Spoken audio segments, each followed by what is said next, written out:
that was an interesting thing you put in the letter this time, risk factors that you normally don't lay out. One of the risks that you laid out was an issue like how driverless cars could have an adverse impact on both Geico and on your auto companies.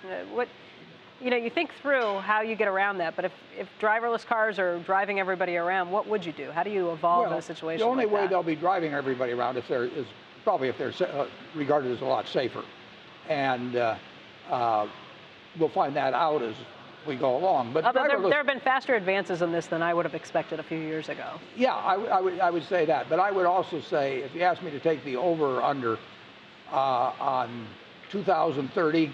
What percent of the cars on the road in the United States are driverless? I would take the under on 10%. But I may be wrong. There's a longbets.com you can go to on the internet, and you can make a bet on something like that, as I did on the hedge fund bet. But I would take under 10%, but I may be wrong. And there's no question, if you have 50% driverless cars or 75% driverless cars, the auto premium volume would very likely be far less, and probably the dealership arrangements in the United States would be changed in some way that's hard to predict. I understand the Geico issue and the Geico threat that comes with that. The dealerships, I mean, people would still need cars. No? Well, I think, we'll see, but maybe. But driverless cars would seem to me to be appealing on things much more than style and that sort of thing. I think that it would become a more homogeneous product. I may be wrong, but that's my impression. I have a couple of quotes that I wanted to run by you. Someone tweeted, "Don't take vacations, what's the point? If you're not enjoying your work, you're in the wrong job." It sounded a little like something you might say, but it was something that Donald Trump tweeted.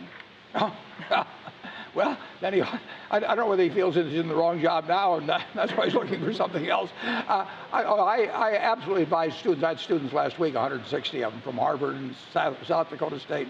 I just tell them, try to find your passion. And, I mean, may not find it the first time, but, don't sleepwalk through life. Find something that you really enjoy doing if you can do it. And, not everybody's lucky enough to be able to find that, but it ought to be your goal.